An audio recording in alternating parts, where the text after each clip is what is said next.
All right, welcome back to Long Island's number one pro wrestling broadcast, Monte The Pharaoh, only seen here out of Indie Music Studios, straight out of Long Island. Abe, how was your Thanksgiving?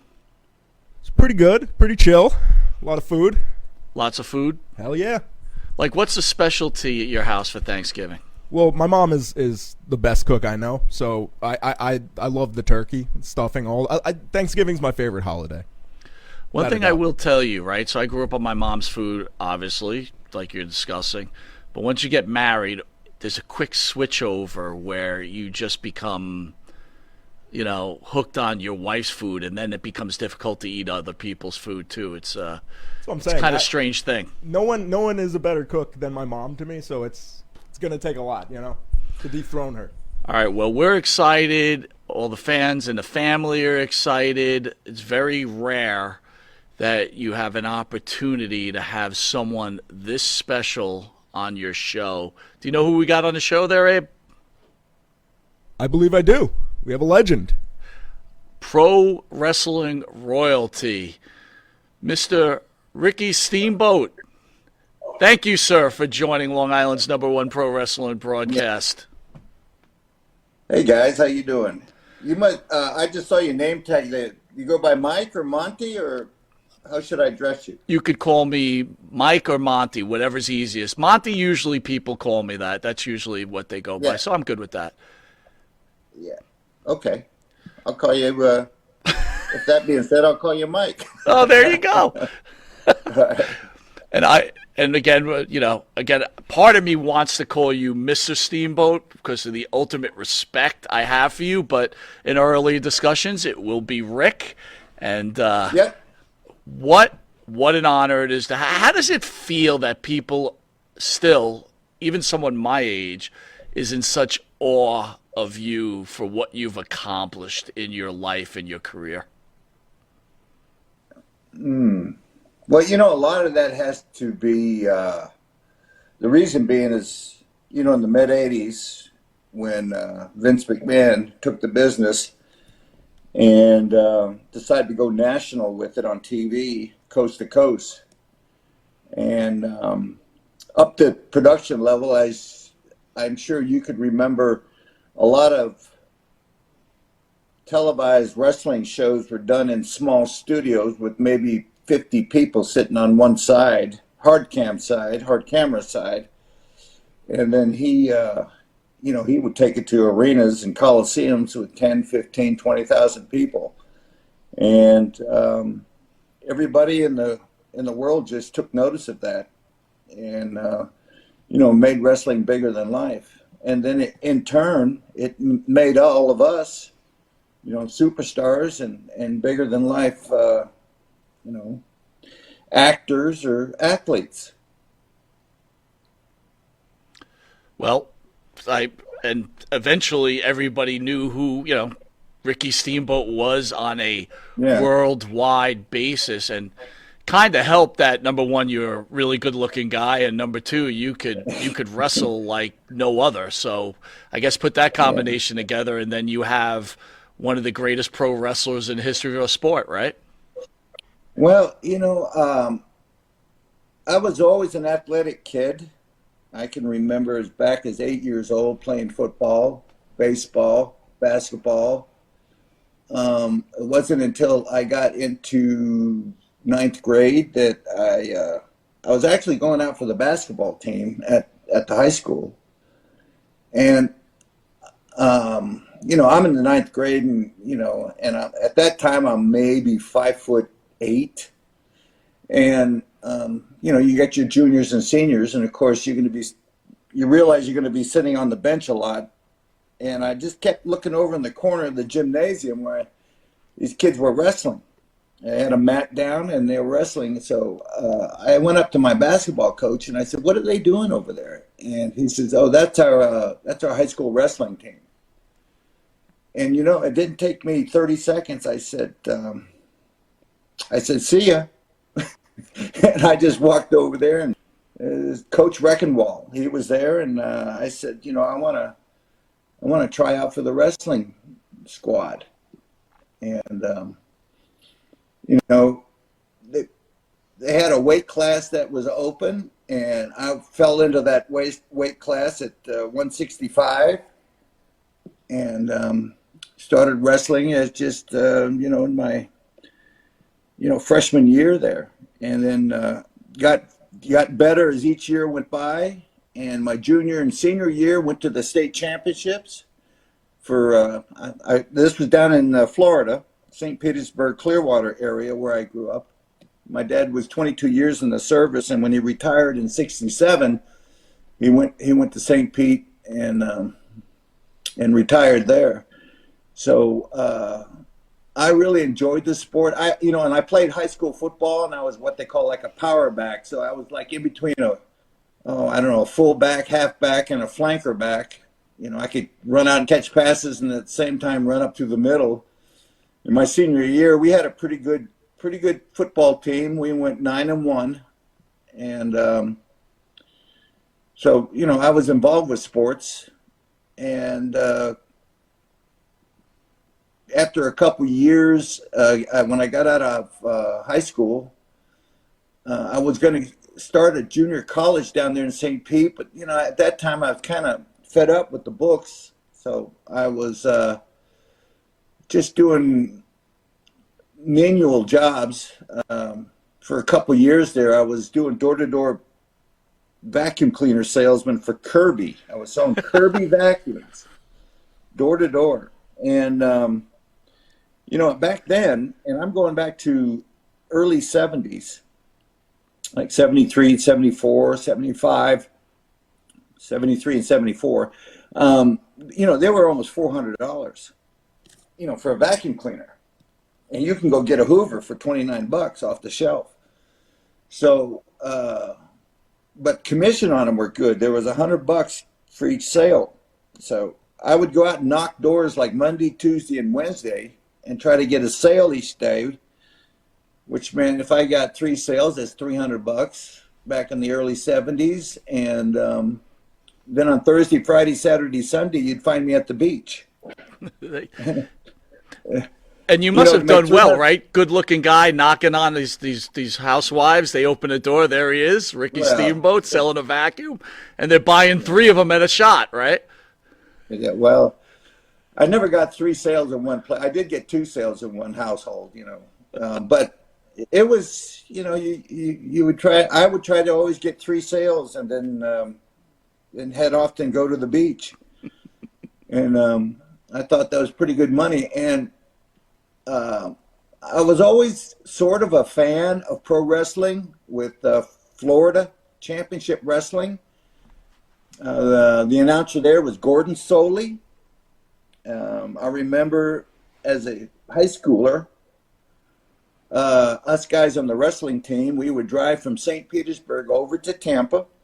And on Tuesday nights at the Old Armory, we would be wearing our high school wrestling T-shirts, and we'd be sitting there in the first, second, or third row, just razzing the heck out of those pro wrestlers, and not knowing at the time that just 3 or 4 years after that I would be in the ring doing it. But I had a couple of my buddies that always told me, even when this was out of school, that he said, "You remember how we used to go to Tampa and we used to watch those pro wrestlers?" I said, "Oh yeah, that was a lot of fun." He said, and they'd say, "Ricky, you ought to try that. You'd be good at that. You were a good wrestler, and you ought to give it a shot." So, 1975, I heard about a wrestling school up in Minneapolis, Vern Gagne, and at that time it was the AWA.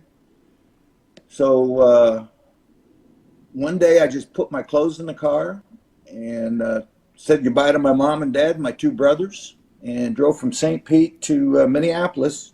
God, it was like 1,800 miles. And got me a little efficiency apartment. Now, just prior to that, I was selling Kirby vacuum cleaners, but I decided to, work harder. So instead of just Monday, Tuesday, Wednesday, I worked Monday, Tuesday, Wednesday, and Thursday. And then I got a second job at night where I was like a bouncer at a bar down there in St. Pete, working nights. So trying to get the two jobs together and save enough money to get up there. And I found out that the camp was 2.5 months. It was 10 weeks. And I said I needed enough money to pay rent and food and where I could survive without having to get a job up there while I'm trying to go through this wrestling school. And school started November the 16th in 1975. And I went up there and got a little efficiency apartment. There, it was like almost a setup like you see in some of these, like a Marriott suite or something like that. You'd have a little fridge, had a little one burner, had mattresses on the floor, had a little TV tray that doubled as a nightstand, and it's what I ate off of. And that's the way I lived in that place for almost 2.5 months going through that school. Yeah, it was from 10 o'clock in the morning till 3 o'clock in the afternoon. It was 5 hours of training. And I could tell you that was the hardest thing I ever went through in my entire life. Nothing like the training schools of today, you know. So so it was as tough as those documentaries show. Vern was really working you guys out. Well, when Vern had Ric Flair went to the same school, and his class was the one before me. Okay, Bob Bruggers, Ric Flair, Iron Sheik, Ken Patera, Jim right? Jumping Jim Brunzell, Greg Gagne, Vern's son. I think Chris Olson, who was a big Olympic Oklahoma heavyweight, he was in that class. But their class was the one before me. It was 2 years before me. And I'll tell you real quick, on the first day we showed up, there were 16 of us. And I felt like I was the only one from out of state. Everybody else was pretty local. You had some barroom guys, tough guys. And I think one other guy had a amateur background in wrestling in school, high school. And 16 of us showed up. We had to pay $2,000. That was the entry fee. Back in 75, that was a lot of money, $2,000. I remember minimum wage was, I think, $1.50. Wow. And so,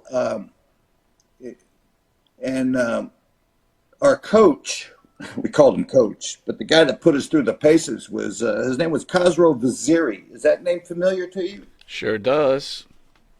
Iron Sheik. Yep. Right? He put us through the paces. Now, at that time, Iron Sheik, I think he's probably about 5'10", and he weighed $180.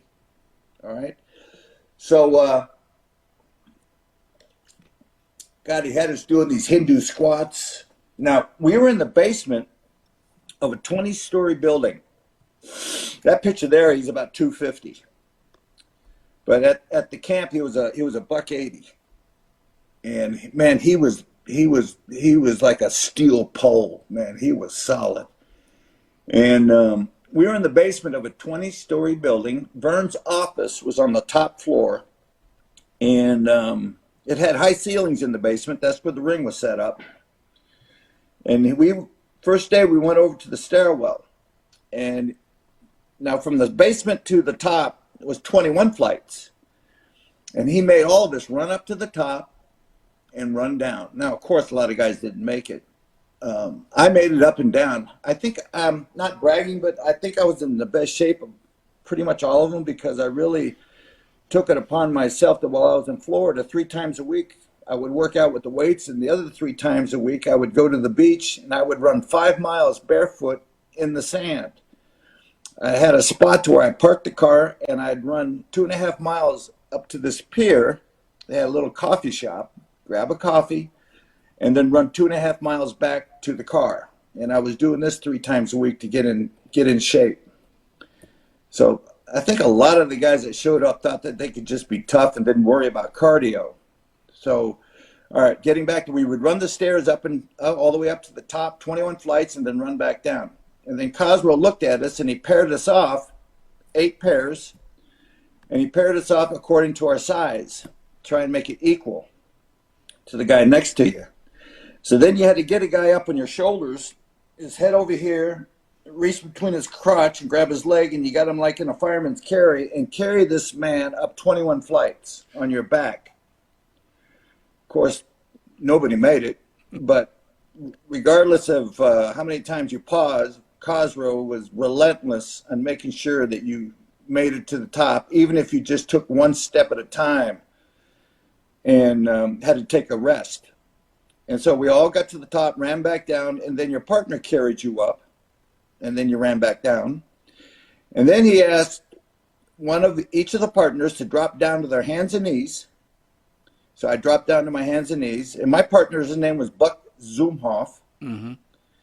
And he said, Buck, grab Ricky's ankles. And so I would have to wheelbarrow on my hands up 21 flights.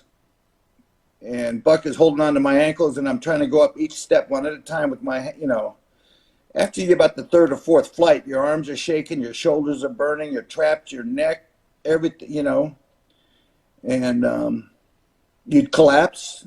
And this is a cement stairwell. I had so many bruises on my face and forehead from catching the edge of the step every time my arms would collapse.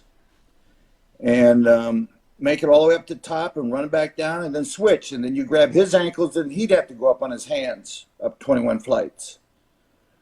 Now, that's all we did the first week because it took, like I said, class was from 10 to 3. It took all that time for everybody to complete it.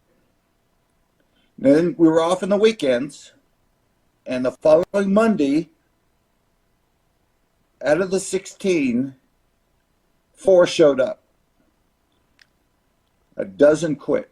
I was about to ask you how many fell out after the first week. A dozen quit. And the 4 guys was me, Buck Zumhoff, a guy by the name of Jen Nelson, and another guy by the name of Scott Irwin, who wrestled pretty much in the Texas area and became pretty good. Yeah. And I think he passed away. I'm not quite sure of the medical terms, but I think he had a retinal something cancer that went into his brain. And he was a young man. I mean, I think late 20s. And Jan Nelson passed away with an overdose.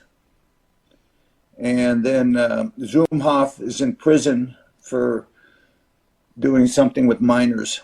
Yeah. And so out of the 4, I'm the last guy, and then, and I went on with my career, but that was the hardest, 10 weeks of my life. I told myself the only way I'm not going to be able to finish this is if they tell me maybe you ought to quit or come back and do the camp the next time. I wasn't going to quit. And I went up there and I weighed 232 pounds. At the end of 10 weeks, I was 195. Amazing. I was spent. Rick, I want to bring you back a little bit, though. You mentioned that you got tired of school. You just got a regular job. And your father, who was a lifer in the military, and God bless him for his service. Yeah, 22 years. At what point did your father ever say, hey, look, join the military? And if he did, why didn't you? And then I'd like to understand when you said to him and your mom, hey, guess what? I'm going to be a pro wrestler. What were they like? What was that all about? Dad wasn't real uppity about me joining the service. I graduated from high school in 71, and they had the draft, but my number was like 300 something. So there was no chance for me to get drafted because I had such a high number. Even though my dad spent 22 years in the Army, he wasn't big, and they didn't push because in the late 60s there and the early 70s, Vietnam was pretty strong, and I think Mom had a lot to do with it. My mother's from Japan. She was born in Kyoto, which was the original old capital. And she never said to me, And Dad never said that Mom said. But I have a gut feeling that she just did not want to see her boys go off, to Nam or something. Didn't wanted to chance it. So it wasn't anything that was even having, kitchen table talk about. That day that I said I was going to be a wrestler and go to this camp, my dad was good with it. But you know something? My mom was more proud and excited about me doing that. And you could see it in her face and in her smile and in her hug. But, her last words were, take care of yourself. Don't let them hurt you. Wow. Yeah. Love it. Rick, I want to go over a couple of news articles and then I want to get into your career a little bit. Okay. Recently, wrongly shaming a kid for blackface in a gross virtual signal and perhaps the laziest Monday morning quarterbacking performance ever, Deadspin writer Karen Phillips smeared a pint-sized Kansas City Chief fan as of wearing a blackface wearing bigot and accused the NFL and CBS of aiding and abetting this behavior. What were your thoughts about that when you heard that in the news?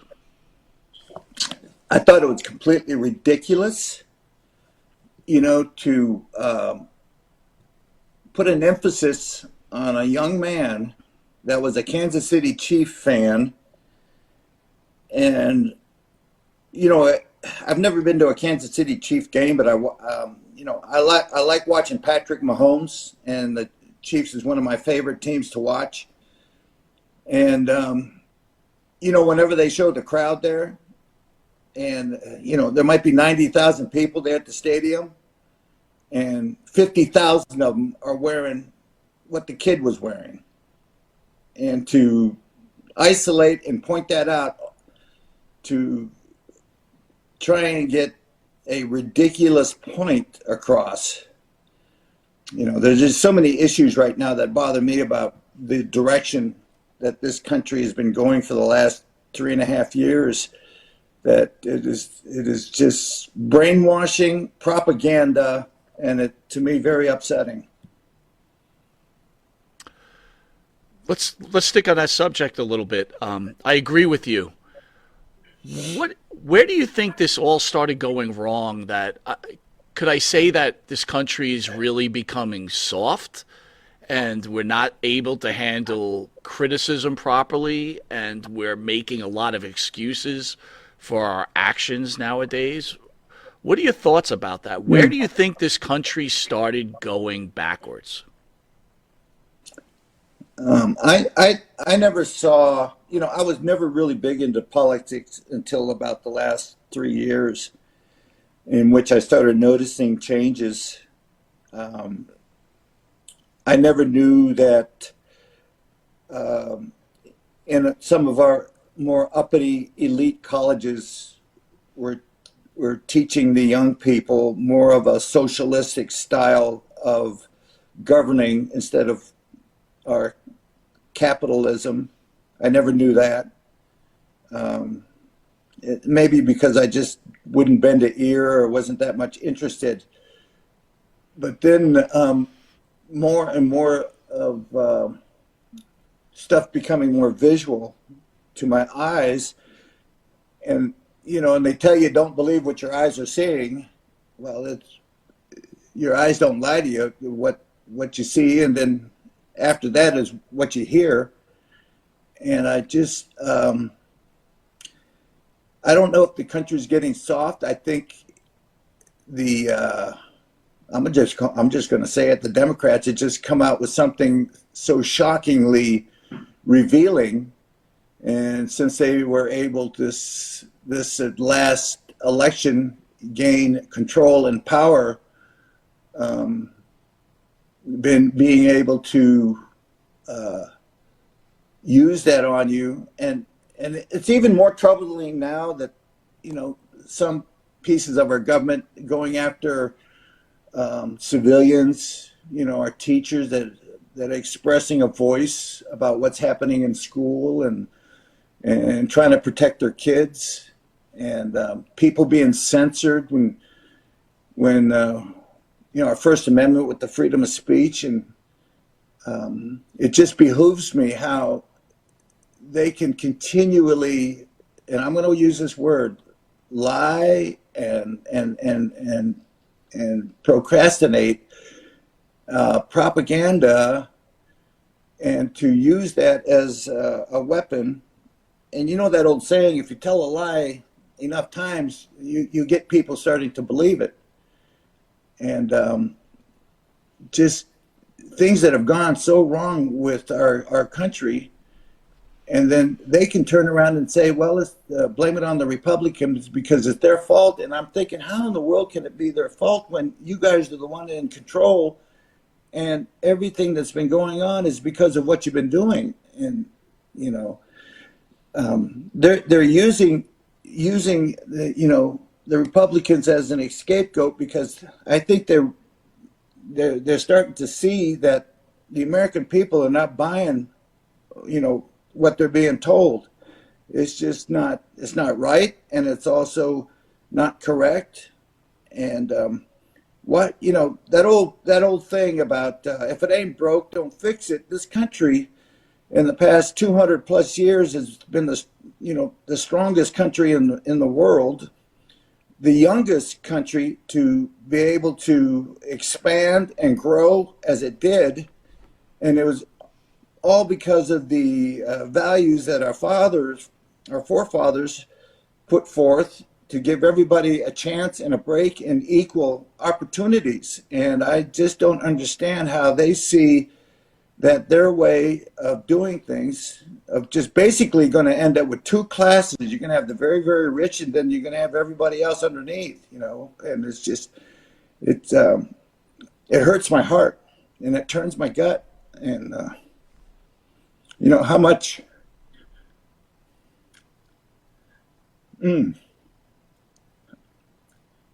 how much this country has done for me, I'm half Japanese, and I was bullied when I was a kid and made fun of, slanty eyes, yellow skin, and all that. But both my mom and my dad, they just, take it on the chin. You're better. And I grew up with parents that believed in right and wrong. If you do it correctly. Do it the right way. I watched my mom being mocked when I was a kid. We lived overseas, and of course it hurt. But that was people that were not Americans. We lived in Turkey, and Germany, and Italy, and it was, I said they're not. My dad would say they're not U.S. citizens. So, don't worry about what they think, because our country's the greatest. And so, I get off on my soapbox on start talking more and more about it, but it just hurts me to see this direction, especially what has happened in the last, 3.5 years.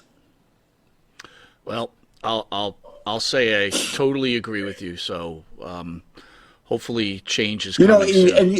And you're a New Yorker. I am. Yes. I am. Do you know where I was born? Where? West Point. Were you really? Nice. Poughkeepsie. Very nice. My dad was in the service. Now, he wasn't a West Pointer, but he was stationed there. Okay. And he met my mom in '49, and they came back to the States. And when he came back and brought my mom, it went to West Point, and that's where I was born. I have a younger brother, Arthur, who's a year younger than me, and that's the two of us were born there. So people ask me, where were you born? I said, New York, and they find it. Aren't you from Hawaii? I mean, that's what they, I said, no, that was just a wrestling gig, man. That was just. I had the Polynesian look, and that's how I got the Steamboat name from Sammy Steamboat, who was a true Hawaiian, yeah, who wrestled down in Florida for Eddie Graham. Odd, odd question. So, your father met your wife. She's from his wife. She's from Japan. Yeah. One, did your mom miss Japan? Like, did she want to go back after coming to the States? And two, did you ever have the opportunity to meet your grandparents when you were younger? No. My mother's father died when he passed away when she was young. I'm saying best that I can recall is that, she was a teenager. He was pretty high up in a company, and I'm sorry, I don't know the company, but that company took care, my mom said, that company took care of what would have been my grandmother and the family through the company. Since her father was pretty high up in the company and he passed away at a very young age. So they were taken care of. Now, I'm trying to remember the other part of your question. Did your mom want to go back to Japan at some point, Okay. right? Was she homesick? All right. When they left Japan and then went to West Point, and I was born, right after that, we went to Italy. Now, during that move, my mother finds out later, way later, and I'll get to that her family moved from Kyoto to Tokyo. And during this time when my mom was with my dad in West Point in Italy, she did not know that the family moved. Now, my mom's last name is Ito, I-T-O. That's like the Smith and the Joneses over here in the States. Wow. It's and so my dad was trying to get in contact with my mother's family through the American Red Cross and through the Red Cross of trying to get to they over in Japan trying to get a hold of family members, but they could never find because there were so many Itos. I mean, millions. So I told you, like, they left in 49 or 1949 or 50. And so we'll fast forward to the early 80s, late 70s. I was going over to Japan and working with a promoter over there called Gianto Baba. And I would go over there and tour for 3 or 4 weeks and then come back to the States. And so in 1984, I went over there about 13 times. And in 1984, I went over there and I asked the promoter, Baba, I said, would you mind if your announcers would, during my match, tell the people who's watching who I am and that I am in search of my mother's family. And my mother's name is Takako Ito. And so he agreed. They made that announcement while I was wrestling. The very next day, a young Japanese boy, like a runner, came to my hotel room and he showed up and he says, we have big response people last night. And I was so excited. I said, oh, really?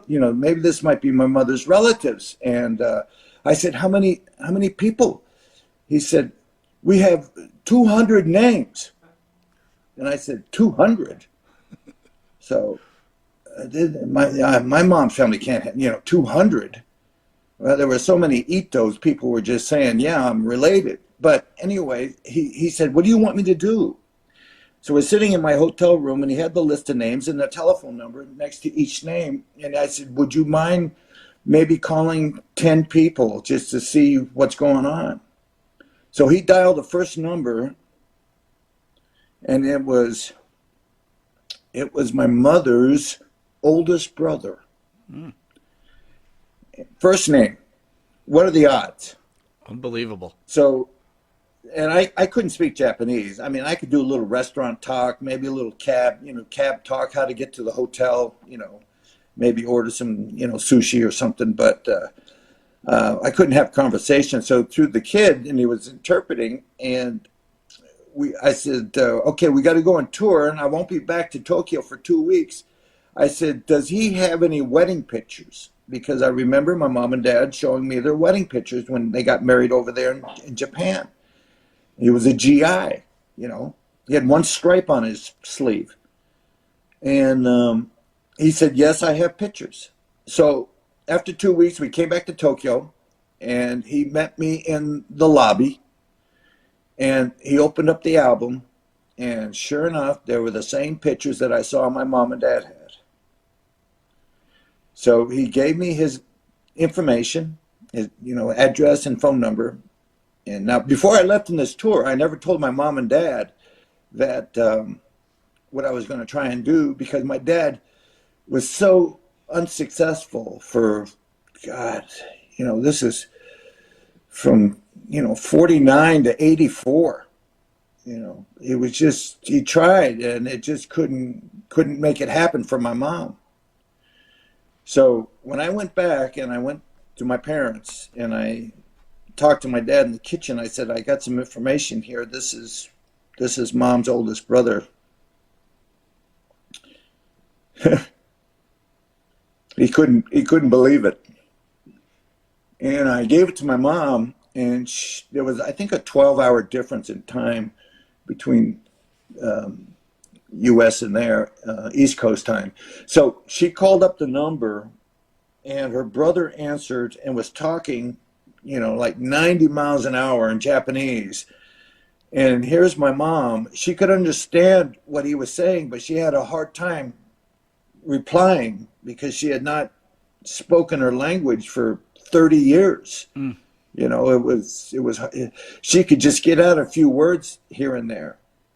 And so I was going to go back over to Japan and do another tour about 4 or 5 months later. And Giant Baba arranged to pay for my mom's airplane ticket to fly from, they were living in Charlotte, North Carolina.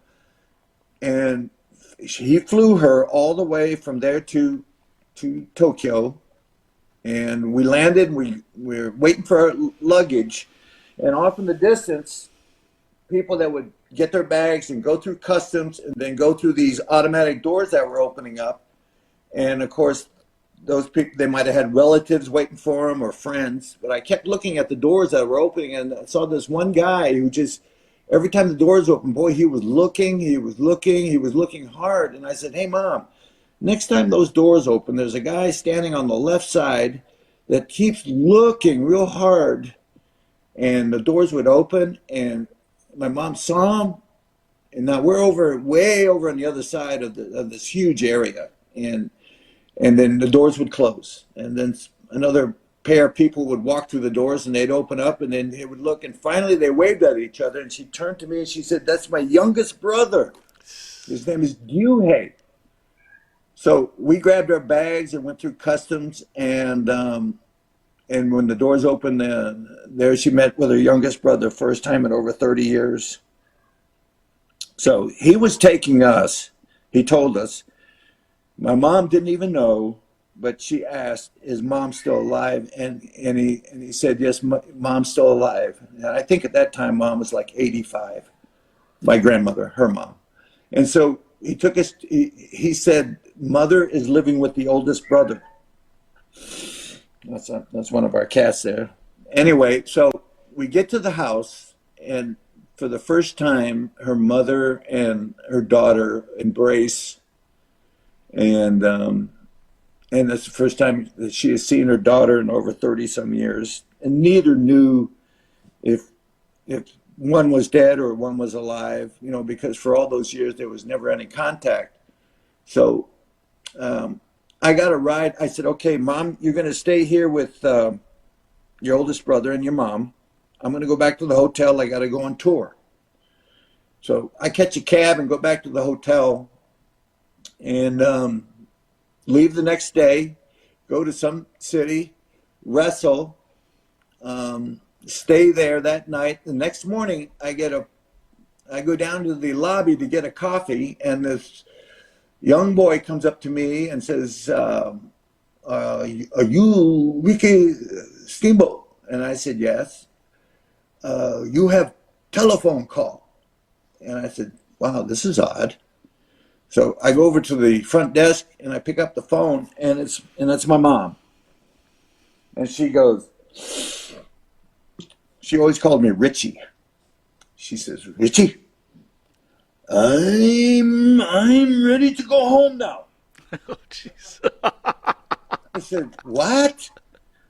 I'm ready to go home now. I said, what's up, Mom? It's only been one night. I finally finished argument with oldest sister, and now I'm ready to go home.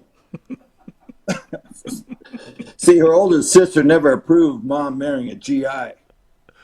Right after the Second World War, right? Right. 4 or 5 years after. And I was saying, Mom, I said, I'm under contract. I have to finish this tour. I said, Baba paid for your airplane ticket. Our departure date isn't for 2 more weeks. I said, you got to fix this. Please fix it. She's like, ooh, okay. I fix it for you.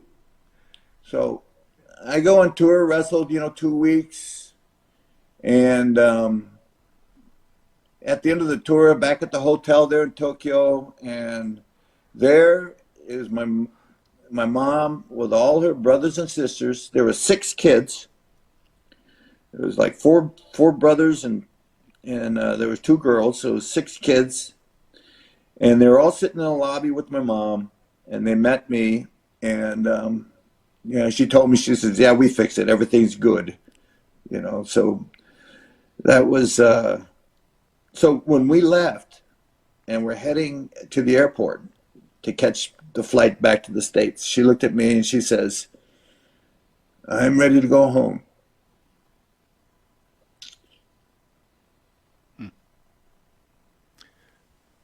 Amazing gift, though, you gave her, man. Think about that. It's an amazing gift you gave her. But, real quick, to her, U.S. was home. Yeah. Yeah. Wow. All right, next news story, then we're going to get into a little bit of your career. Former WWE star Tammy Sunny Sitch gets 17 years in prison for deadly DUI crash. Former pro wrestler Tammy Sunny Sitch has been sentenced to 17 years in prison for drunkenly colliding into another car, killing a 75-year-old man with a blood alcohol level 4 times the legal limit. Thoughts on that, Rick? I just vaguely crossed that story the other day, so I really don't know the ins and outs of it. I remember meeting her, at one time back in around, I'm going to say like 07, 06. I was an agent guy working with the WWE, and I think she was wrestling at the time, and and might have just run into her. I really can't say much because I really don't know her. Obviously what she did was very wrong, but like I said, I just heard when the story came out a couple days ago. Well, speaking of something like that, right? So obviously, no matter what forms of life, people run into certain addictions and stuff. While you were wrestling, were you ever uncomfortable wrestling with a wrestler because you might know they were on some sort of substance? And again, I'm just a fan, and my question would be, like Saturday night's main event when you wrestled Jake and you get dropped on your head at DDT, which I'm assuming was actual concussion that you received and pretty dangerous. Yeah. Did you have concerns that was my call with Jake? That was not when him and I worked almost every night for, God, we had a good run for almost maybe a couple of months. I had the Dragon in my corner, this guy, and he had that Snake. We sold a lot of tickets. There were a lot of curiosity seekers that wanted to come out and see what was going to happen during that match. I will say this, that every time that I stepped in the ring with Jake Roberts, he was straight as an arrow. And, what he did after hours was his own business. But during working with me during that run. And I also worked with him when back in the day when there were territories, and it was with Jim Crockett Promotions in the Mid-Atlantic region there, North, South Carolina, and Virginia. And he was working there at that time as Jake the Snake Roberts. And I had worked with him there. That he was always he was always on top of things. He was never ever in a bad way, or couldn't get to the ring or stuff like that. The horror stories that you hear later on. But no, I remember a comment he made, and that was, and it wasn't to me. This was something like on air somewhere. And he said, when I found out that I was going to work with Ricky Steamboat, you better get in shape. So, I guess he took a real serious point about working with me in the ring. And God, we had some 5-star matches, him and I. He was a great psychologist in the ring. He's one of the greatest I would consider in the business on knowing what to do, when to do it, and what move to do, and why you would do it, into telling a story in the course of a match. And he was able just to, on the fly, just be right on top of things. Boom, boom, boom, boom, boom. He was a great worker to work with. Now, what happened that night, though, on Saturday night's main event? Millions of people watching this show. Probably not the best time for something to go wrong. What did happen? Well, I don't remember how the talk came out about DDT on the floor. And I'm thinking, best of my memory, this old noggin's been dropped a few times. So I made the suggestion, and I know Vince was there. They had those cushion pads all around the ring. I said, you need to pull that, you need to jump me, beat me up, pull the pad away, expose the cement floor, and then DDT me on the cement floor. And Jake was like, no way. He said, it may kill you. And I said, whenever you got DDT'd, you get your hand down there in time to protect yourself. So I said, don't worry, I've taken your DDT. I said, I'll get my hand down there, and, let's make it real. Well, he went to DDT me, and I didn't get my hand down there in time, and it was real. Oh, it felt like a hand grenade went off of my head. And, even to this day, he tells people, he says, yeah, Steamboat was knocked unconscious. I had to pick him up like a rag doll and drag him into the ring. And we've had talk about it, and we've had laughs about it. And I said, Jake, I was never knocked unconscious. I had all my faculties. I was limp, because that's the way you're supposed to be if you ever get DDT'd on the floor. If the fans saw me help you pick me up, get to my feet, help you roll me in the ring, I don't think it would have the impact. So I went like a limp noodle for the reason that was what would happen if you really got, I really got DDT'd on the cement floor, but I had all my faculties and I wasn't knocked out or anything. But he thinks that I was knocked out because I wouldn't have, I was limp when he picked me up and tried to get me in the ring. He said, man, I almost dropped a nut trying to get you in the ring out there, man. I almost got a hernia. He said, damn. I said, well, that's, you want it to be, make it look real. That's realism right there. But I was good. Yeah. Let me ask you this. My own noggin swelled up pretty bad, and I didn't get black eyes till maybe about 2 days later when the blood finally started to move around. And boy, I looked like Neanderthal man with my forehead stuck way out there, like, Yeah, well, worked pretty well. How did you stay so unscathed in such a hard business? All the traveling, people fall into drugs, things like that. How did you stay straight? Like, what was it that made you stay that way? I got, bruised ribs and separated shoulders. it wasn't until recently, until, I've had knee surgery, I've had a knee replaced, I've had my hip replaced, I got a rod on my back, arthritis setting in all over the place. But during the time when I was working, I think one of the, I was always the guy that go to the gym, and there was a lot of us, maybe half of the crew would find themselves going to the gym every day. But I think one of the biggest things that was my saving and grace, and not knowing at the time, but I knew it was doing me some good, is I would spend a lot of time stretching. I would find a corner in the locker room or down the hallway or something, and just stretch. And I could get to where I could almost do splits, and I would do this maybe a couple matches before my match was on, and for 20, 30 minutes, break a sweat and get warmed up. And and there was a lot of guys, sitting in the locker room reading a magazine, and they say, "Hey, Bobby, you're up," and just get right up and go to the ring. And I just felt, I started doing it in my rookie year, and I just carried it forward all those years to make sure I got a real good stretch, and I felt limbered and warmed up in my joints. And I think that really saved me. At what point do you get into bodybuilding and actively competing in bodybuilding? That was in the late 70s. I always worked out. And I didn't start working out until actually I made the decision to go to Minnesota. So about 8 months prior of leaving, and going up there in November, I found a gym and I started working out, like I said, 3 times a week, and then running on the beach 3 times a week. So,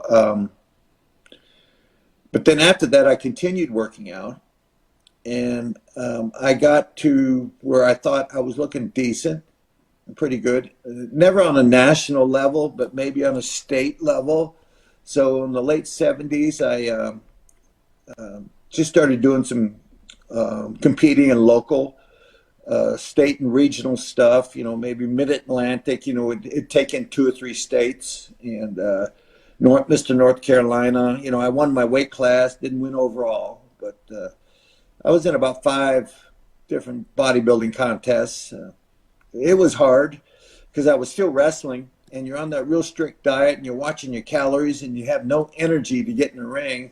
And the guys that I was working with at that time knew that I was going through that, and then they were pretty much carrying me through the match.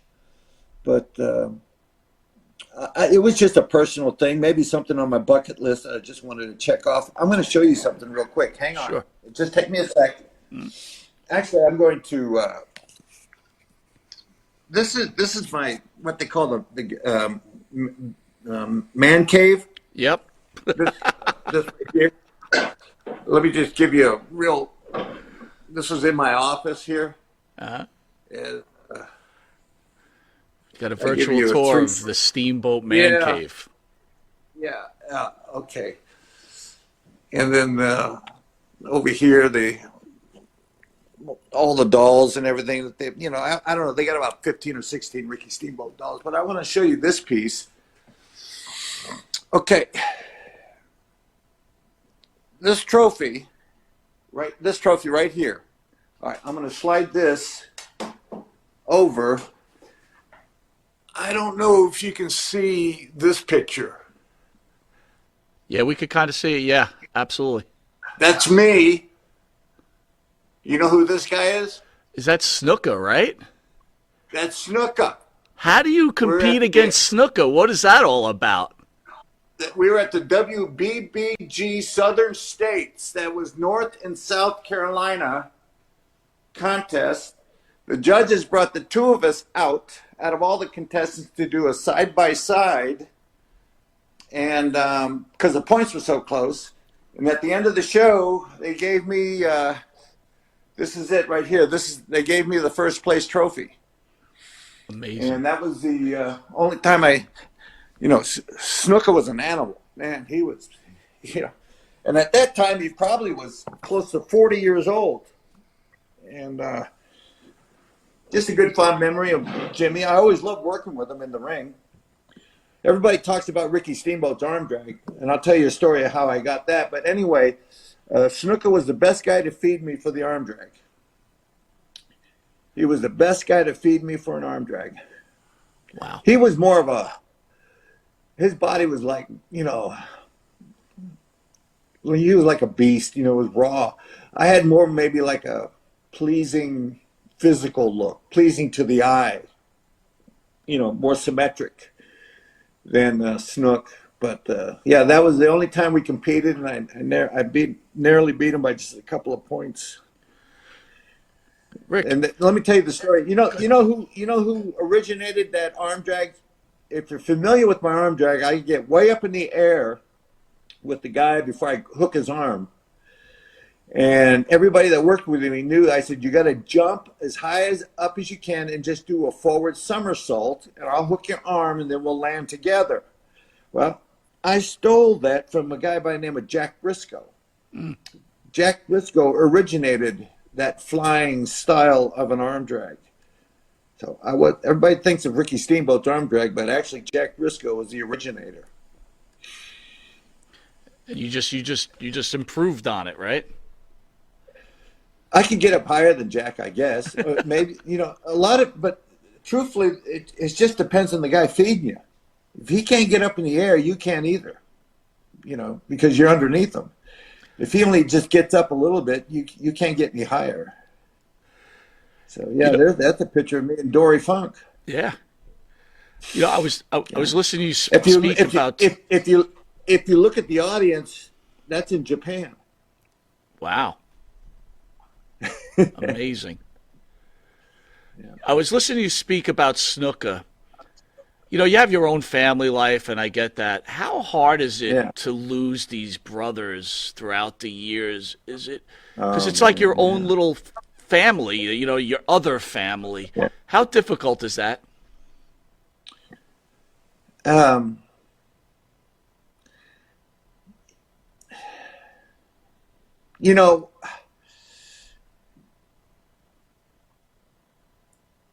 To me, the only time when I felt that I was close to all the guys that I work with in the ring was at the time that we were all together.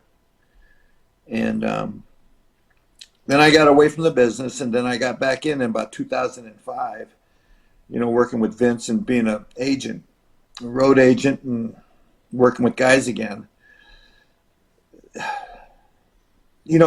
But this is just being mean, and I hope it doesn't sound selfish, but it just, for me, when I got away from the business, I just sort of wanted to be done with it. And then you just hear of who passed away, or who is down and out, or who is sick. And, I would have a moment or two, but I don't want to make it feel like I'm heartless, but for me, it was a brotherhood during the active time, and everybody just sort of, went their way as everybody got out of the business and went their separate ways. I don't know of too many guys that kept in contact even after the years they were out of the business. I run into them more at these convention signings, these fanboys, and have a moment. And of course, there's always an embrace and a hug, and it's good to see you. But yeah. And it's just a few times they say, "Hey, are you staying at the hotel?" "Yeah." "Well, let's go down and have a beer." "Okay." But for me, that was only maybe just a few times, and I've done 100 of these signings around the country. So we're real close and tight at the moment, but I think it's I don't know what the mindset is that once we're done, we're done. And I hate to make it sound like we're done with each other, but it isn't something where you go out of I don't go out of my way to try and locate and find and correspond with some of the fellow guys that I had great matches with. Only really one guy that I sort of stay in tune with, and I went to visit when he was down, and that was Ric Flair. At one time, he had that when he was in the hospital in Atlanta and I was living in St. Pete. Me and the wife, we jumped in the car and I drove from St. Pete to Atlanta straight away. I left late in the afternoon, 5 or 6 o'clock. Didn't get in till 2 or 3 o'clock in the morning. And then I was there at the hospital the next day at 8 o'clock or something to meet with him. And he was in a self-induced coma. And his wife, Wendy, was there. And I was just sort of looking at him over his bed. And he, all of a sudden, and this was, they tell me this afterwards, this is the first time he woke up. And I'm looking at him. And he opened his eyes for the first time after being in a self-induced coma for a few days. And he looked up at me. And in the way Ric Flair would do it, he goes, "Ricky Steamboat! Unbelievable!" Right out of a coma. That's funny as hell, boy. So, Rick, you're going to have to appease me now, because now that rolls into this question, since you're talking about Flair. Your name is synonymous with the greatest matches of all time. I mean, that's just another credit to your ability as the professional you are. Now, I know you do Undertaker documentary. Undertaker and Shawn Michaels had a hell of a WrestleMania match. They certainly did, but here's the question. You do these documentaries. One's on Flair.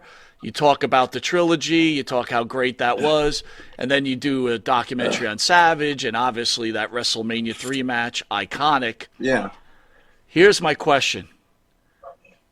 To Rick Steamboat, which were the greater matches? The WrestleMania 3 Savage or your trilogy with Flair? Okay, I'm going to give you an answer, and I don't want to make it sound like I'm a politician. If you want to take a Raw match and put two guys in it, and the only thing they know about the match is maybe the last 2 or 3 minutes of the match, which would be the finish, that would be myself and Ric Flair, and that would, to me, say that we were two consummate professionals. Now, I'm always mention the Savage match because to me that was the hardest match for me to do, and it's because Savage and I never had any matches leading up to WrestleMania 3. I would like to have called them tune-up matches. Savage was a different psychologist in the ring. And that would be, he wants everything to be set up and lined up. And, when you have a tune-up match, you could talk about some of the things you want to do in the match, and then you go out in a live audience in some of these tune-up matches and see what kind of response you would get from the crowd. If it wasn't good, when you got back to the locker room afterwards, you say, for the big pay-per-view coming up, we're not going to do that spot because everybody just farted all over it. So you'd have opportunities to put things together, and Savage and I never had that. But what made it difficult is that he wanted to have everything put down in stone, in writing. Well, it wasn't in writing. He just wanted everything to be set up and from A to Z. And if in the middle of that match, the fans were not buying it, it would be very difficult to change it and go to another different direction because he was so steadfast on what the next steps were. Just keep doing it. Just keep doing it. So, Flair and I, we could work an hour and only go and I would meet him in the locker room. I said, okay, all right, champ, they want us to go 50 minutes tonight on a 60-minute time limit. What would you like the last 3 or 4 minutes to be? And, I got a real quick story if you want to hear it. We wrestled in Charlotte, North Carolina a couple of 100 times over the 8 years that I was there, and he was there for maybe 10. But we had wrestled at Charlotte, and we had done a couple of 1-hour Broadways, which meant in the main events, he had 60-minute time limits, and we had wrestled to a draw. And then we came back to, they wrestled Charlotte every 2 weeks at the big Coliseum. We came back 2 weeks later, we wrestled to another draw. So we're back 2 weeks later now for the third time, and George Scott, the booker, comes up to us and says, okay, you guys have done a couple of 1-hour Broadways. Ricky, if you don't mind, let's get Flair over tonight. But let's do it where he does something behind the referee's back and he steals the win, where the referee doesn't see that he cheated. I said, okay, no problem. And I looked at Rick and I said, what do you want to do? And he said, when you start your comeback and when I feel it's right, I'll drop to my knees in the corner. I'll put my hands up like I'm trying to beg you off, and you just charge me. And at the last second, I'll duck under and I'll grab the back of your ankles and I'll sweep your feet up from under you. You go flat to your back. I'll look at the referee and I'll tell him to get down and count. And there's a very important reason for that.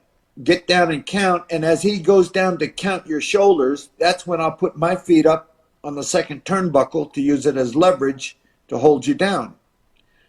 Now, the reason why he told the referee to get down and count is because he did not want to see he did not want to middle the referee or give him the chance, any kind of chance, that he would have caught a glimpse of Flair putting his feet up in the second turnbuckle to get leverage.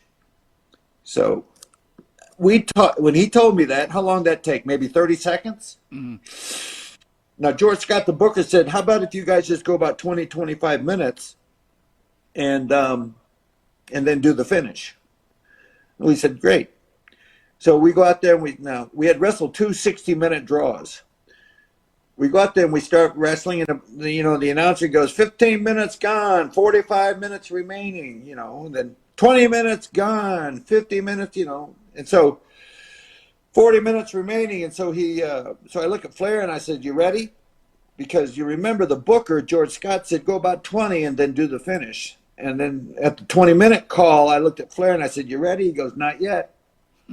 25 goes, 30 minutes goes. 30 minutes gone, 30 minutes remaining. I looked at Flair and I said, you ready? He said, not yet. So now we're up to 45 minutes gone and 15 minutes remaining. I said, are you ready? He goes, not yet. 50 minutes gone, 55 minutes gone, 56 minutes gone, 57, 58, 59 minutes gone, 1 minute remaining. I said, hey, asshole, are you ready?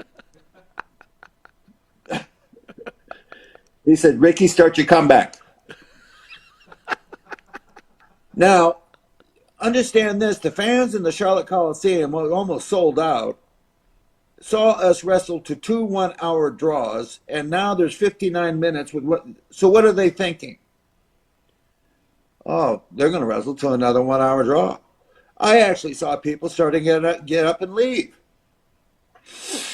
So I'm bouncing Flair all around this ring. I'm trying to cover him with everything that I know. And then with about 15 seconds left, the announcer goes, 15 seconds. He drops to his knees in the corner and puts his hands up to beg. And then I hear 10, 9, and I bum rush him. He sweeps my legs out from under me. He looks up at the referee, Tommy Young, get down and count. And the referee turns and goes to count my shoulders. He puts his feet up in the corner. As the referee counts 1, 2, 3, the announcer's going 5, 4, 3. Ding, ding, ding, ding, ding. 2 seconds left on the clock. And they got one of those big basketball clocks that hang over the center of the Coliseum. 2 seconds. He rolls off of me. And he's laying on his back, looking up at the ceiling. I'm still on my back, and I'm looking up. And he looks over at me, and he goes, wait for it. Wait for it. Because a hush came over the crowd. And then here it came. Flair, you no good son of a bitch. You cheat, no good. And he looked over at me and he said, We got him. And he rolls out of the ring and he's hunkered down and he's running back down the aisle to the heels locker room. And they're throwing so much crap at him. And he gets into the locker room. Now I get up and wave at the fans and they're saying, Ricky, you get him next time. You know, he cheated and blah, blah, blah, blah. And I go the other way to the babyface locker room. I walk in. Then in the Coliseum around back, there's a hallway that goes around the building. So I go out. Customarily, what you do is you go to the other guy's locker room and you shake his hand and you thank him for the match. And so I went in and George Scott is just berating Flair. He goes, oh, so you think you're the booker now, huh? You want to call the show, right? I told you to go 20. You went 59 minutes and 57 seconds. And I told you to go 20. What the heck's the matter with you? And that's when I walk into the room when this action is going on. He looks at me and he says, Steamboat, get your ass over here. You're part of this too. So he's yelling at me and I don't say a word. And I walk over to the door that you go out of the heels locker room that leads to the ring. I go open the door and I stand behind the door where the fans couldn't see me. And I'm looking at George Scott and I'm pointing like this. Listen to him, George. They're still screaming at him. They're still screaming. I shut the door and I said, that's all I got to say. And I walked out of the room. Amazing. 59 minutes. Amazing. And 57 seconds. So timing. Would it be fair to say then the Flair matches were your favorite? You see, that match was never televised. That was just a regular house match. Yeah. But working with him and for us to feed off each other in the course of a match, do this, duck, block my punch, kick me, But then Savage, everything was laid out, A through Z. When we started talking, when I told Randy, I said, we're not having any tune-up matches. He goes, what? I said, Vince said we're not having any tune-up matches. He said, we're going to make our debut day of the show. Well, we gotta start putting something together. Damn. So we started meeting with each other whenever we could on the road.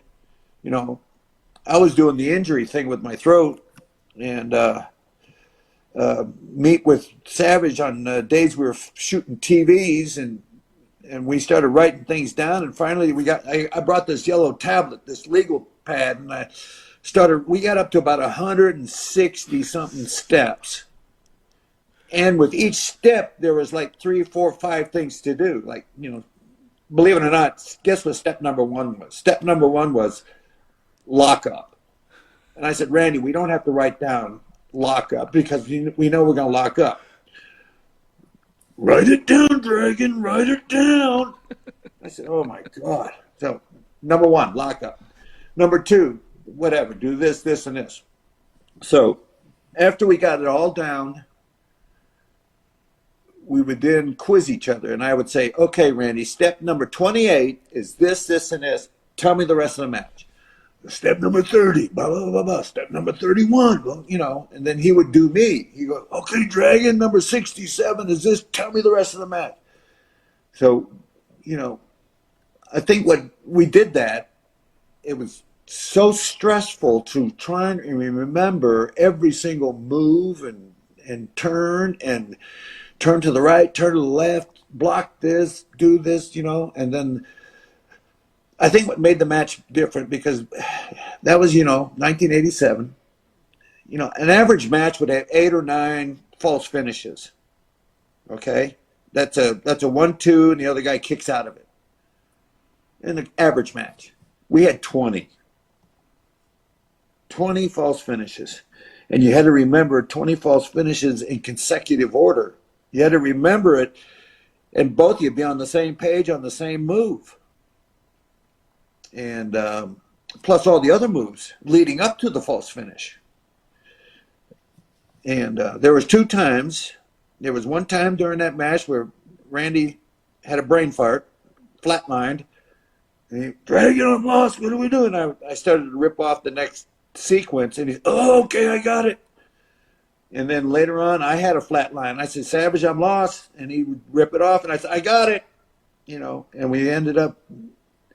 But when that match was over, and I'm laying in the ring. I was so exhausted. I had not been in the ring for almost 3 months because of the injury thing that I wasn't supposed to be wrestling. I was so exhausted. I looked up at the top of the Pontiac Silverdome and I said, "It is done. Mm. It's over." A sigh of relief. It is over. I was actually looking up at God, and I was thanking him for it being over. It is done. What does Vince But McMahon say to you after that iconic match? um, you know, I don't remember. Okay.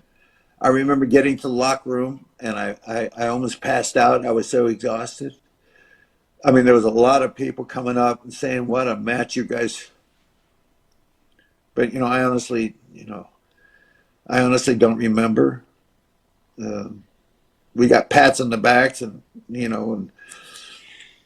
remember, after WrestleMania, they have the big party, the after dinners party there after the show and everything. And I remember sitting there and old timers like Gorilla Monsoon, Arnold Skolin, these guys were old school, hard knocks, and shaking hands and giving me a hug, and couldn't believe the match. Is how did you guys do that? But I've often said over the years, the consummate guy that I go to for me was Ric Flair, because we could just say two or three things of special things we wanted to do in the match, and then go out there and wrestle for an hour, and all of it is just for the moment, called on the spot, feeling each other out, knowing that what I was going to do next, and he might have known that 5 moves back, so. But the publicity that we got out of the Savage and Steamboat match, that match, it was just off the hook, and it was a one-off, and we were able to pull it off, and everything that we put in that match was strictly on our gut feeling, because we didn't know each other in the ring. We didn't have any tune-up matches. We didn't know each other. But is So it fair? there's your diff. Is it Go ahead. fair? Is it fair to me to say though that the paydays up north were substantially better than down south? That the what? The paydays were substantially better up north in the Oh yeah. WWE compared to NWA, WCW in the south. Well, that's it. Yeah, and I'll tell you, I don't want to make it sound like a no-brainer. When Vince, decided to go coast to coast in all the major markets, we're pretty much wrestling in venues that would seat 10,000, 15,000, 20,000 people. So you're working off a percentage of the gate, the money taken in for the night, you're going to make more money. Working down in the Carolinas, we could have sold out Charleston, South Carolina, but the sellout was 1,200. So yeah, I personally, and I'm pretty much the other guys too, was when I started to work for Vince, with my income, doubled and sometimes almost tripled, but only because we were wrestling in venues that had 3-4 times the seating capacity. And don't forget about the merchandising too, right? You had tons of merchandise That was, probably yes, going out, and for, right? yeah, and for the first time, everybody was picking up on merch, which was a first. You getting a check every quarter, and it was almost like found money. Plus I'm making top money working in the big cities around the country, and then you're getting merchandise money too. So it was very, very lucrative. So at some point when you win the Intercontinental title, being from up north, that was always Yeah. the gateway to becoming the world champion. And God willing, if they were going to make you world champion, the money could have been really crazy. I know why they took the belt from you and why you stepped away to be with your All family. right, all right. You tell me why, and I'll tell you if that's right. So from what I understand, you left. You were having a child. You wanted to take a couple Yeah. of weeks off. and then right? they decided for whatever reason to take the belt off of you. Is that correct? That is when that angle with Savage and I came about in December of '86, and he came off the top rope with the belt, and then says I'm gonna drop the Intercontinental to you at WrestleMania 3. I just told him, and I was being very upfront. I said, I just want to be upfront with you that I'm going to ask for 2 weeks off in July. I said, my firstborn, that's when it's going to happen. And I said, I've been on the road for, at that time it's been 10 years in the business and, 300 shows a year. And I said, I just don't want to miss my firstborn. And he said, no problem. And so everything was going according to plan. And I think it might have been around 8 weeks after WrestleMania, March, April, May, I don't know, maybe 8, 9, 10 weeks that on a TV, I was walking into the building and Vince said, Ricky, I need to talk to you. So I came over and he says, we're gonna take the belt off you. You're gonna work with Honky Tonk, and we're gonna put the belt on him. And I said, Vince, when you told me you were going to drop the belt to me, I didn't say this a second ago, but I'll say it now. I said, you told me that I was going to have it for a year. And I was up front with you and said that I wanted 2 weeks off to be with my firstborn in July. And you said, okay. And then his response back was, well, I thought about it, and we just can't have the belt dormant. Keyword there, dormant, for 2 weeks. So, so I dropped the belt to Honky Tonk, and I think it was within that same evening that I went to Vince and I said, remember in July when I wanted 2 weeks off? He goes, yeah. I said, well, I'm taking 6 months off, and I'm taking it now. And I walked out. That's a gutsy move. That's a gutsy move. Yeah. But I'm looking at what is right is and what's wrong. I know there's politics, right? There's politics in every walk of life, but this just wasn't right. As him being a dad should understand, and as hard as all of us work on the road and being gone away from families, and I just wanted 2 weeks to be with my firstborn, and say the reason was you can't leave the belt dormant for 2 weeks. It hurt. It made me so mad and upset. I didn't show it to him, but it was more of a hurt. As hard as we all work, and then I couldn't have this once in a lifetime opportunity to be with a child that's being born. It just didn't make sense. But it's politics. Well, speaking of your child, how's your relationship with your son now? I know he tried his hand at wrestling and had an injury. Yeah. How's he doing? His back's never the same. He herniated 4 discs, but he's very fortunate that he found a girl, and he knew her, through family relation and friendship. We got pictures of them when they were like 5 years old. 2 little kids, right, running around. And then they re-met, like maybe 15 years later, and started seeing each other. And Richie was into wrestling and going through the school and in Tampa, the first WWE school in Tampa.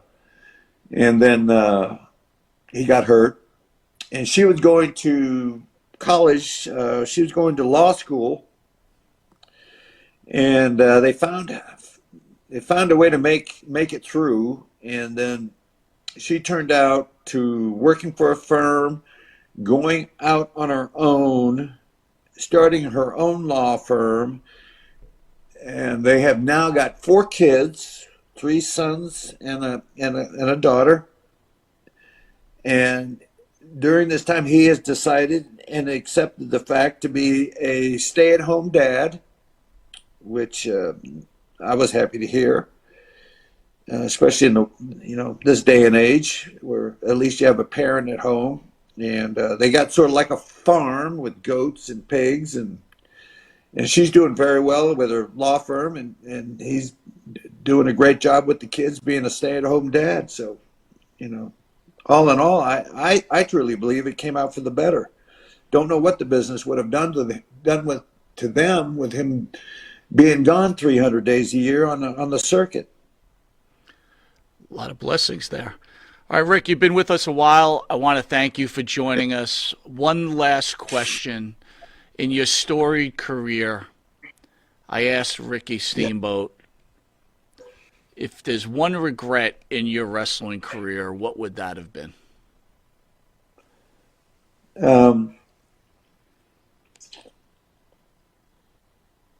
Walking out for 6 months. I could have just stuck with the plan and taken my 2 weeks and been a yes guy, and I think that really, it set me back for a while. I felt it was justified, but then, when you're thinking about pride and how hard you've been working and all that you did for the company, and then you feel like you got shafted in a very, very wrong way because it was dealing with family. But, sometimes, emotions overtake. You better just think this out first before blurting it out on the very same evening that you're taking 6 months off and see ya. I think I should have taken a moment and thought things out. And if knowing me, I probably wouldn't have done that if I would have just taken a few days and calmed down. Mm-hmm. Yeah, pride's a tough thing, man. Pride can get in the way of a lot of stuff, that's for sure. But we learn as we go on, right? Yeah. I guess I have one more question for you. Okay, go ahead. No, go ahead. Finish your thought. No, I was just going to say that lesson has helped me later in life before being quick, making unrational, quick decisions to take a moment. And you notice that when you asked me that question, I didn't have a hesitation on giving you an answer because there was some really truism behind it, that it was a lesson that taught me that I learned from and try to carry it forward today. Don't let because emotions, it could be the devil on your shoulder, and you're looking over on your shoulder and he's saying, do it. Right. Right. And you got to say, no, let me have a moment here, So that's what it taught me. Well, we all learn lessons, right? That's what life's about. Yeah. With that being said, I personally, and I'm sure everybody else, wants to thank you for all you've done for wrestling fans out there, the years and years of enjoyment. And on a personal level, I want to thank you for taking the time out and coming on this show. I know you're a busy man. Yeah. And I just want to personally thank you. Thank you for all you've done, sir. Well, I get a lot. I get that a lot, and believe you me, it's very appreciative. I somehow, some way, feel that when I do these conventions, for me, I'm trying to say thank you back to the fans that came out to support me and support the business. I feel in some way, even though, they may be buying an 8x10, but in some way I feel like I want to say thanks for being here. Because, bottom line is, because without them, we wouldn't have what we have. And I'm very comfortable now, and it's all because of people coming out and wanting to be entertained. And at the time that I was wrestling, that was one of my major focuses, is that I wanted to make sure that the fans at the end of the night my goal was to have the match of the night. And it didn't matter if I was in the ring with Jake Roberts, Ric Flair, Rick Rude, Greg Valentine, Macho. It didn't matter. I wanted to have the match of the night. And, I poured it out and gave it my all every single night, wrestling in front of 12 people. One time it was me and Shane Douglas against Steve Austin and the late Brian Pillman up in I think it was Fancy Gap, Georgia, and a snowstorm had come in. And during the intermission, they told the people, well, if you think you're going to have a hard time to get home, you better leave now. And it was a small armory, sold out. And when the four of us, we were the only main event after the intermission, one main event. When we went out, the front row was the only people there. Like maybe 12 people on each side, 40, 50 out of, there was 800 or 1,000 in this armory. And any given night, any other wrestler other than us four would have went out there and wrestled 5 minutes and then called it a night. But we went out there and went almost 30 minutes with just the front row sitting there and gave them a hell of a show because we wanted them to go home and tell everybody that walked out the next day or the next days that they missed a hell of a match between the four of us. It's, I always wanted to put out and make sure that the people got their money's worth and that we walked away with the match of the night. Good stuff. Real quick, Jason Morning wants to know, do you still practice blowing fire? No.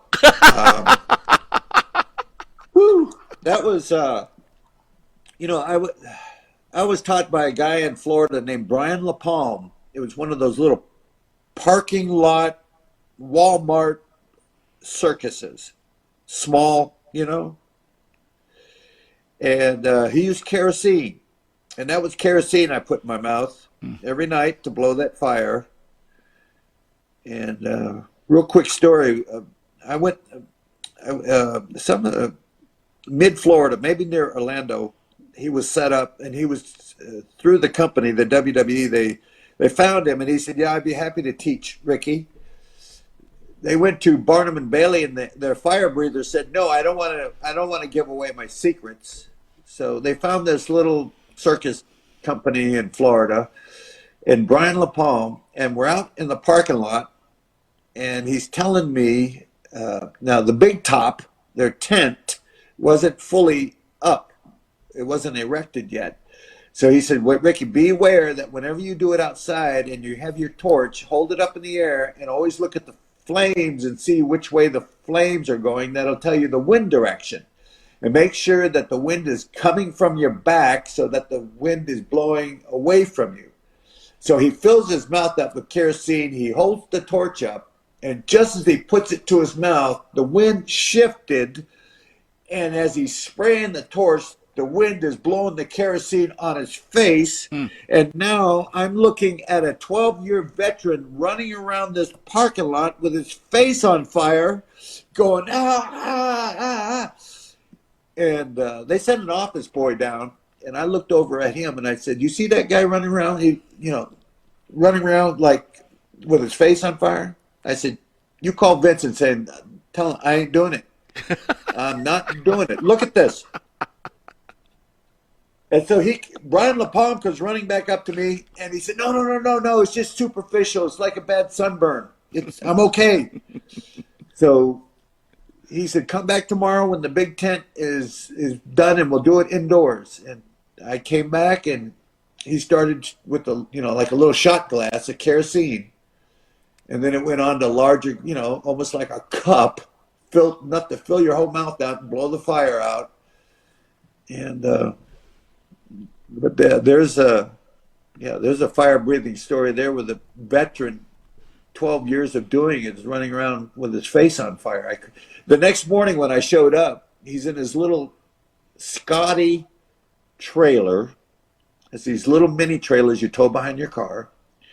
And I knock on the door, and he shows up, and he's got these big water bubble blisters Oh boy. on his face. Yep. And he's standing there, and all of a sudden he's taking his fingers and he's popping them, pop, pop, pop, and the water just, and he's laughing.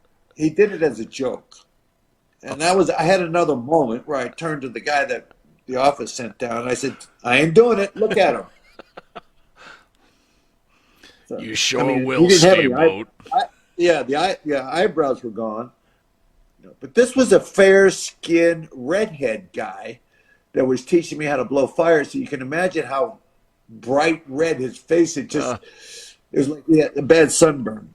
Anyway, that's my fire breathing story. And a hell of a story it was. Thank you again, sir. Have a great weekend, and thank you for everything, and thank you for being on Long Island's #1 pro wrestling broadcast. All right, I appreciate your show, and I appreciate what you do. You're a stand-up guy. You really are. I appreciate what that, you sir. Do.